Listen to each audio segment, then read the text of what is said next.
Matthew Evans, a wealthy man in his late 70s, sat alone behind the wheel of his silver Mercedes, tapping his thumb impatiently.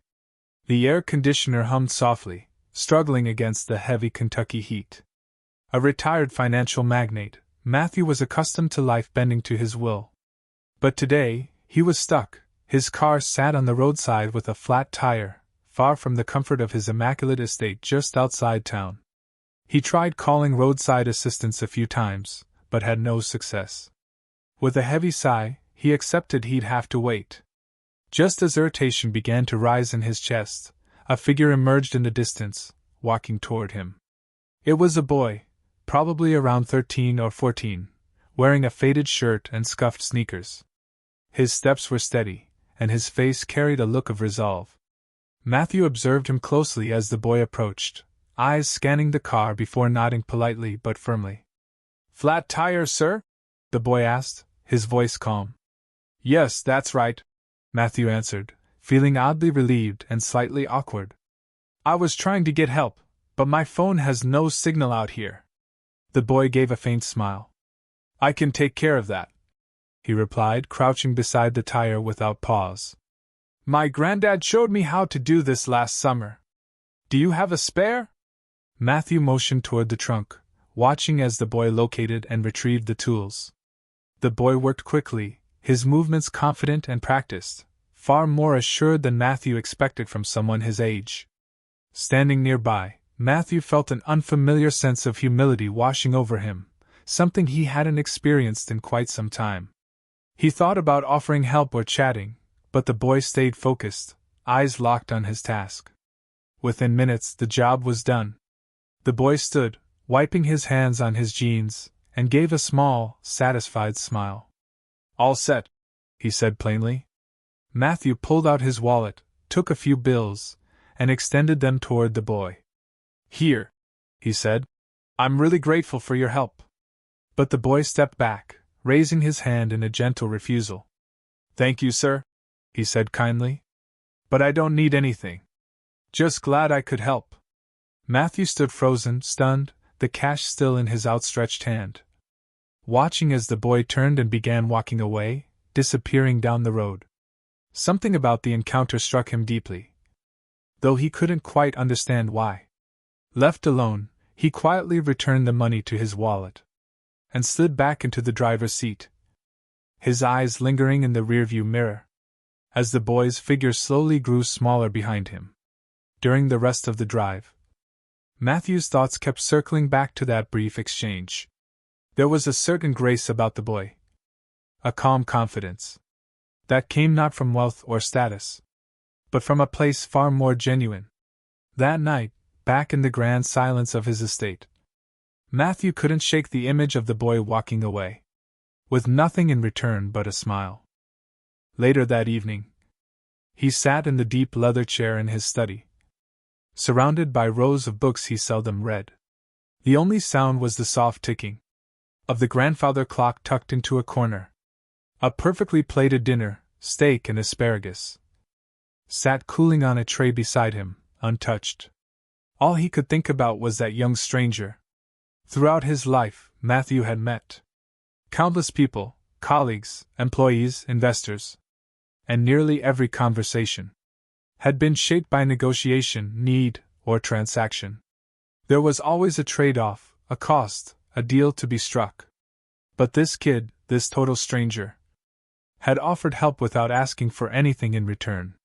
He leaned back in his chair sipping his scotch, the image of the boy's easy smile playing over in his head. He hadn't looked like he came from much. The worn shoes, faded shirt, hands dusted with road grit, all painted a clear picture. Yet he held himself with an inner strength and honesty that seemed increasingly rare. By morning, Matthew felt compelled to go find him. He didn't fully understand the reason. Maybe it was a sense of obligation. Maybe sincere appreciation. Or perhaps just a need to understand more.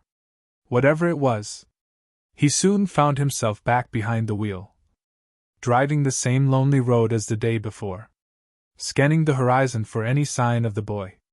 Hours slipped by, as he made stops at gas stations and roadside diners, asking around if anyone had seen a young boy matching the description.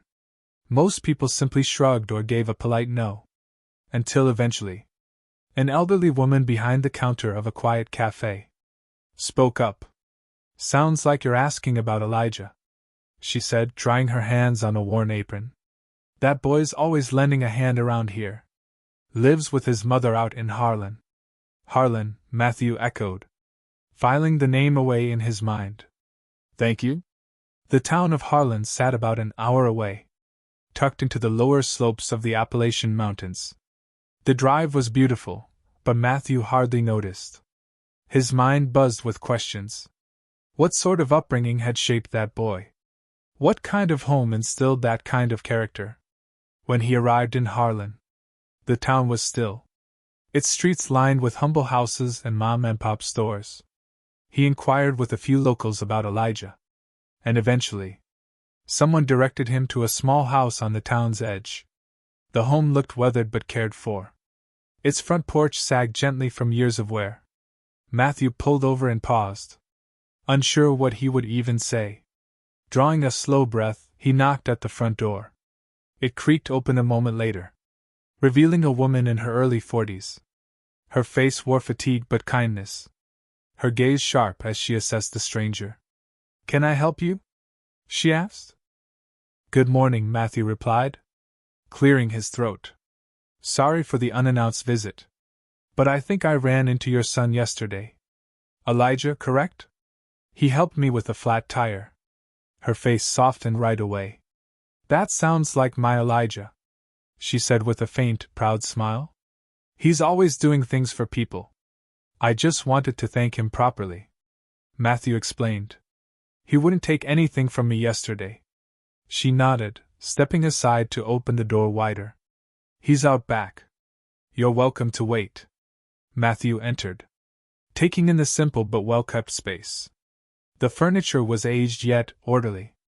Family photos hung on the walls, alongside a few hand-drawn sketches. The drawings seemed to be from a much younger version of Elijah. It was nothing like Matthew's own home, with its polished decor and luxury paintings. Yet there was a warmth here, something more real.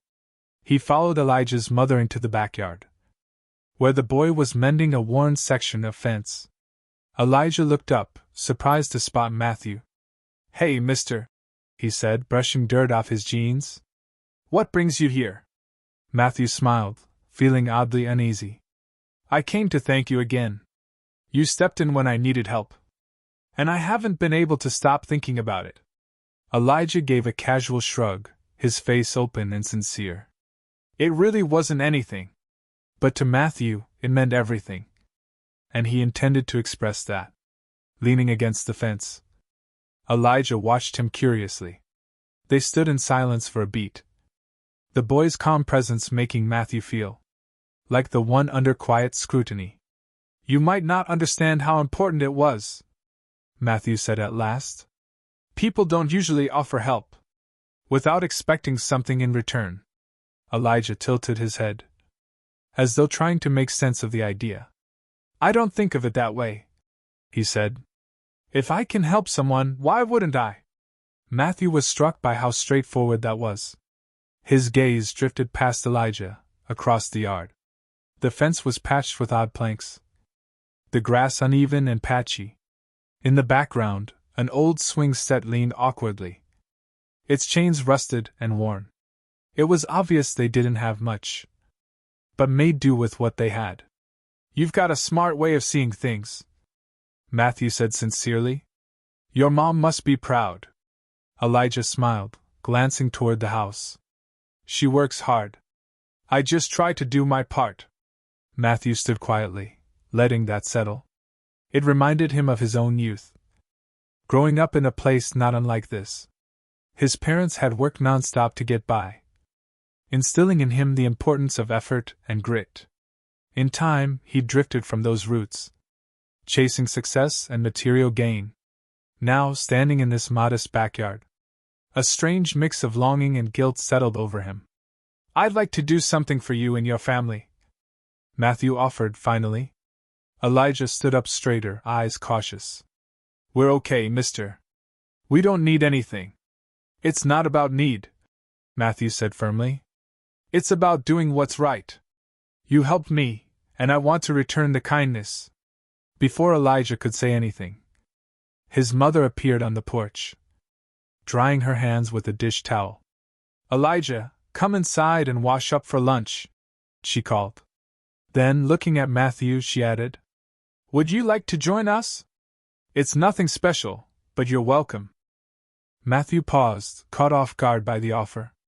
He wasn't used to such openness.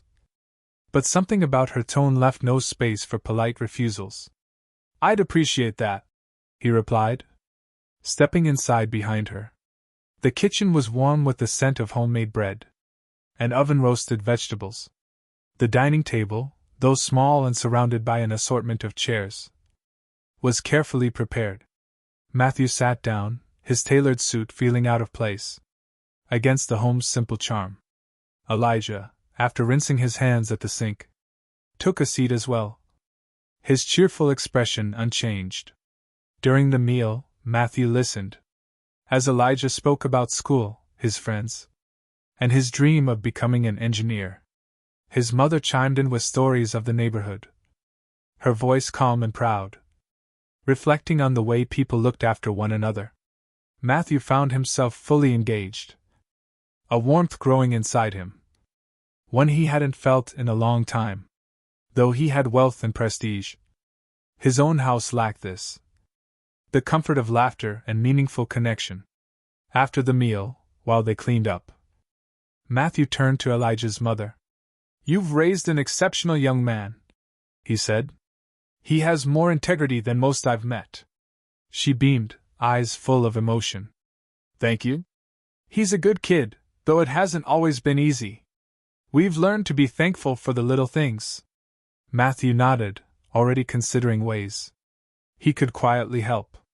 He didn't want to impose, but he knew he couldn't leave without giving back. This family had reminded him of something he hadn't even realized he'd lost, a sense of what truly mattered. That afternoon, as he left their modest home, Matthew felt a clarity he hadn't experienced in years. Driving back to his mansion, his thoughts were already forming a plan. It wasn't about charity. It was about honoring Elijah's kindness and his family's quiet strength. Elijah and his mother deserved more than a home patched together with old boards and tired furniture. They had earned the right to stability, recognition for the quiet strength they lived with each day. The following morning, Matthew got to work. He made phone call after phone call, reaching out to former associates, builders, and vendors. By midday, the pieces had fallen into place. Within a week, a flurry of trucks and workers began to appear outside Elijah's home. Matthew stood nearby, clipboard in hand, overseeing every detail as the renovations kicked off. Elijah and his mother watched in disbelief. You didn't have to do all this, she said softly, her voice shaking as she watched the materials being unloaded. We've managed just fine. Matthew faced her, his tone sincere. You haven't just managed. You've flourished. And what you gave me, well, I didn't even know I needed it. Please, let me return the favor. Elijah stood beside his mother, unusually quiet, his gaze thoughtful. Matthew lowered himself slightly to meet the boy's eyes. You taught me something, Elijah. True help isn't about wealth, it's about being there. I want to be there for you now. Over the following weeks, their home changed dramatically. The old porch, once leaning, was replaced with solid beams. The leaky roof was fixed. Out back, the rusting swing set was swapped for a brand new one. Inside, fresh paint brightened the walls, the worn floors gleamed, and the kitchen got a complete makeover with modern appliances. At first, Elijah tried to lend a hand, hauling wood and sweeping dust. But Matthew gently stopped him. Your job right now, he said with a grin, is just to enjoy being a kid for a change. Still, Elijah often wandered outside, unable to stay away from the action. His eyes followed every move, watching, learning, soaking it all in. One of the construction crew, a broad-shouldered man named Joe, noticed the boy's fascination and called him over. "Want to help me measure some wood?"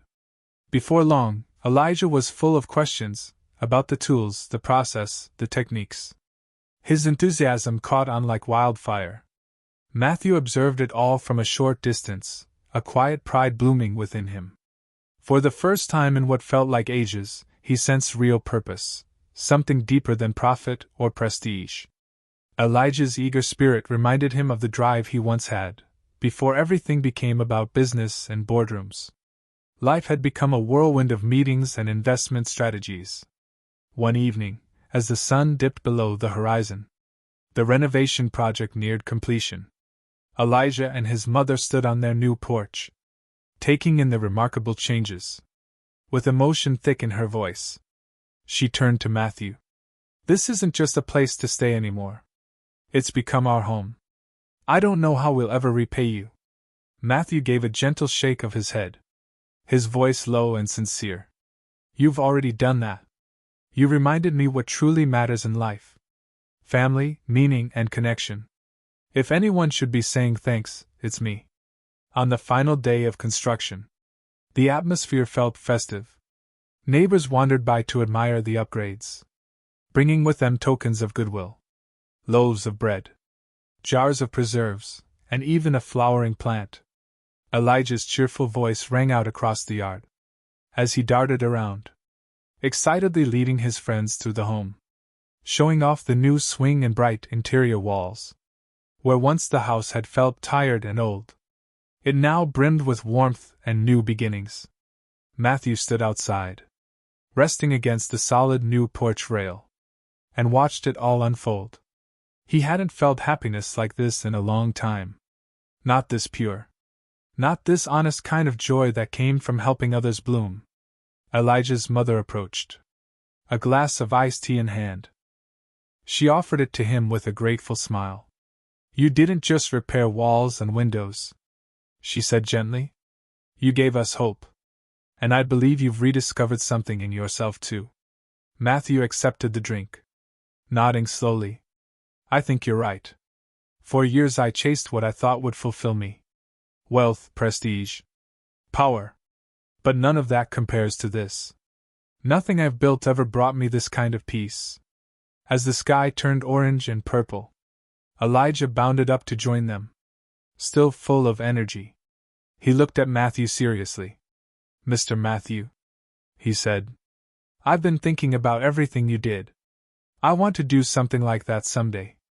I want to help people too." Matthew rested a hand on the boy's shoulder, his voice calm and full of pride. "You already are, Elijah. Your kindness set everything in motion. Never lose that." The three sat side by side, watching the sky shift from golden hues to deep orange. The warmth of the day lingered, yet there was an even deeper warmth, a feeling born from connection, gratitude, and a shared sense of purpose. When it was time for Matthew to depart, Elijah and his mother walked him to his car. The boy's broad smile and his mother's tearful expression were forever imprinted in Matthew's memory as he drove away. This wasn't the conclusion, he realized. It was the start of a new chapter for all of them. In the weeks that followed, more changes unfolded. Elijah's growing interest in construction blossomed into a true passion.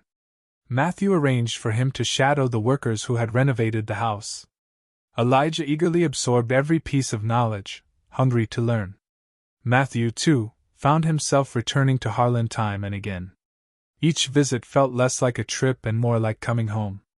No longer an outsider in their lives, he was part of something greater, and for the first time in years, he felt at peace. The story closed where it began, in a small town with a big heart, where one young boy's act of kindness reminded an old man of life's most important lesson: it's not about what you own, but what you give.